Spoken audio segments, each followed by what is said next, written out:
ఈరోజు మనము road accident నియంత్రణ గురించి గౌరవ హైకోర్టు వారి ఆదేశాల ప్రకారం మనము ర్యాలీ అనేది నిర్వహించడం జరిగింది. మన కోర్టు ఆవరణ నుండి మనం పార్క్ సెంటర్ వరకు ఈరోజు ర్యాలీ అనేది నిర్వహించడం జరిగింది, బైక్ ర్యాలీ అనేది.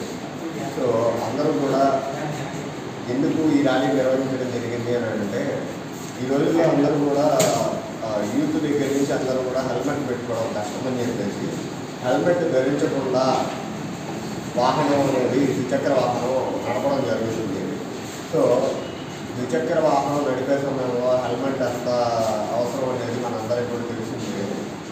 రోజుకి కొన్ని వందల సంఖ్యలో యాక్సిడెంట్లు, రోడ్డు యాక్సిడెంట్లు జరుగుతున్నాయి మన భారతదేశంలో.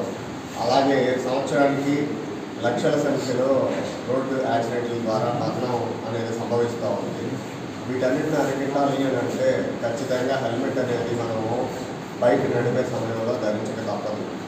అయితే ఈ విషయంలో సుప్రీంకోర్టు వారి కోర్టులో కేసు వేసి ఒక కీలకమైన సుప్రీంకోర్టు వారు ఒక ఆదేశం జారీ చేయడం జరిగింది.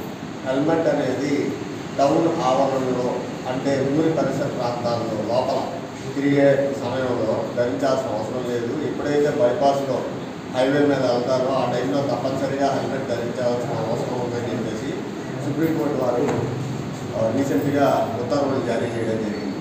కావున అందరూ కూడా ఈ హెల్మెట్ అనేది ధరించి యాక్సిడెంట్ల నియంత్రణకి పాల్గొని సహకరిస్తారని చెప్పేసి నేను ఆశిస్తున్నాను.